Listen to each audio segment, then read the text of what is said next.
All right, eighth grade. We're going to continue drawing our self-portraits.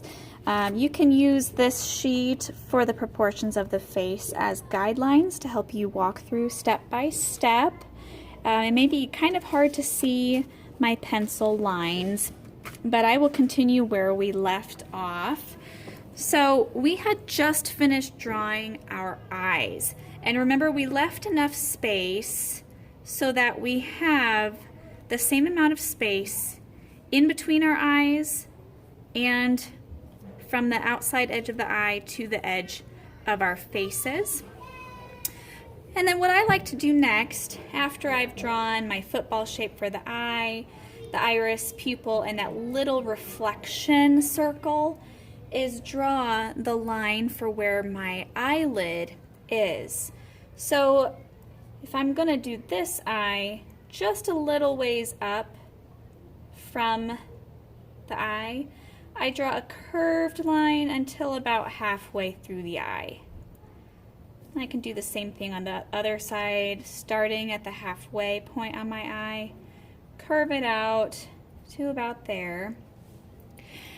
And then for eyelashes, I tend to see girls draw eyelashes that are super crazy. Eyelashes, you really don't need to draw many of them, and they only need to come up to about where that line is that you just did for the eyelid line.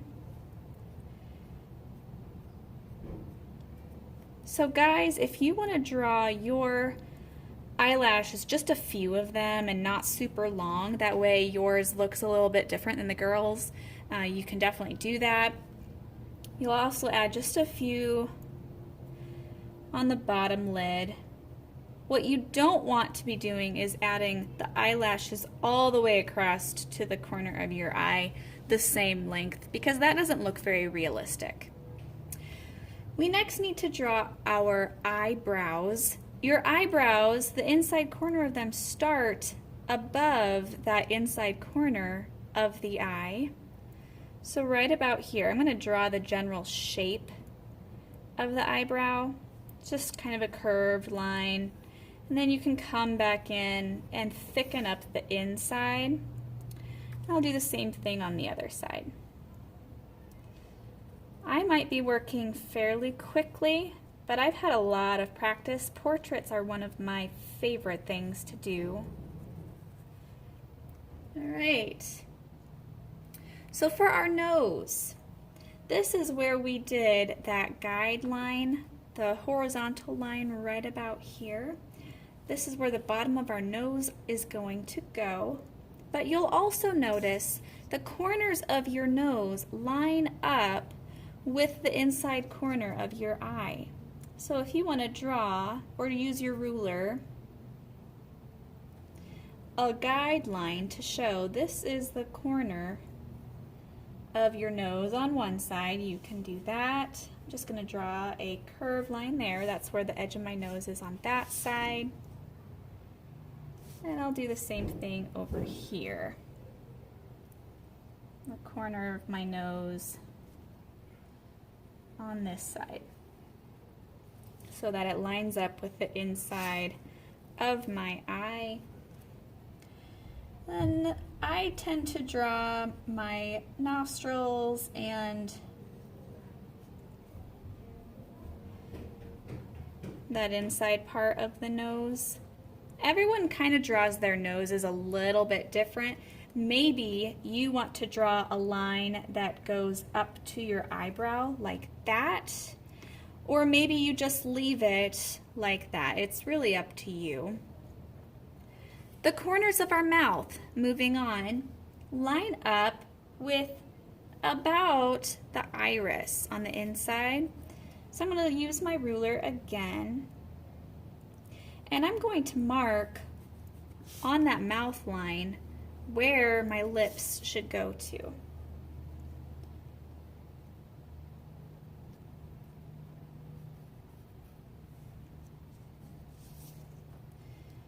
Okay, so this is about the line for the middle of my mouth where it meets. And I like to start with my top lip And I have really like narrow lips. And then I'll do a line for my bottom lip, kind of like that. Our ears.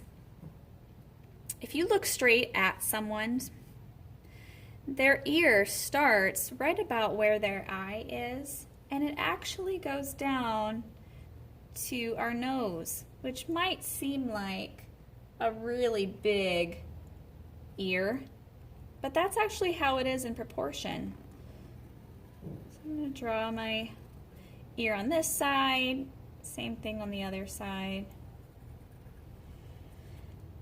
Your neck, when you're looking straight ahead at someone, your neck kind of comes down right about here, but your neck will sort of start and angle down from behind the ears.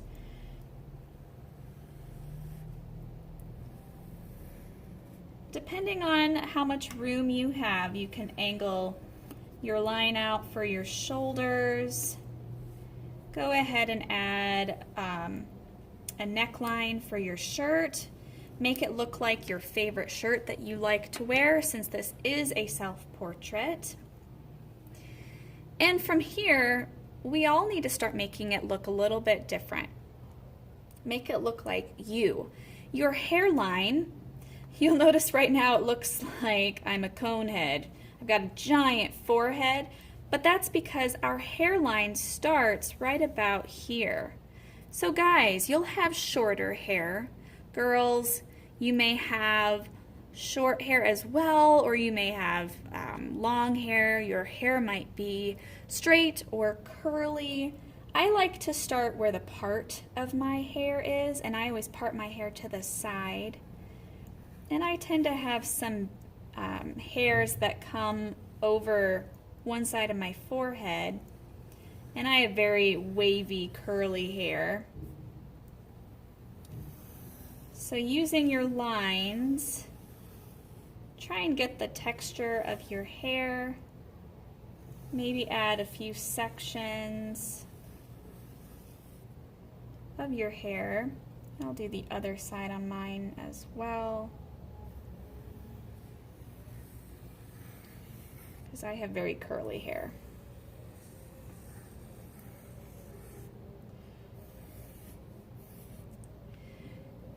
So once you have the drawing where you want it, you'll need to take an eraser and go back in, and all of those guidelines that you drew to help you, you'll now need to erase. So hopefully you drew lightly, so you can erase those guidelines.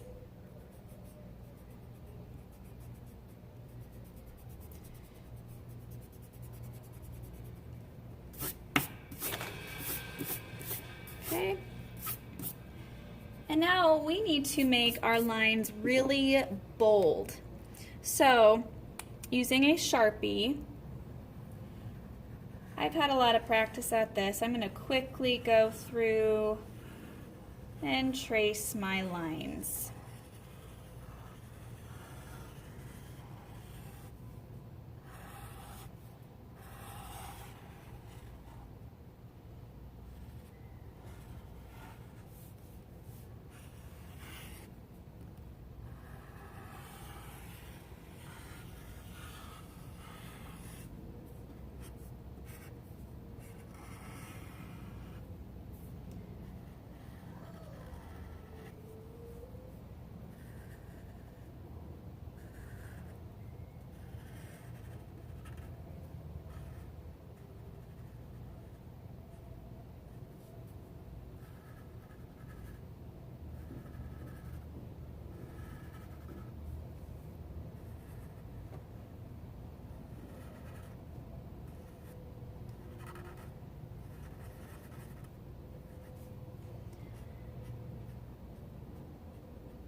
Okay, so that's just a rough example.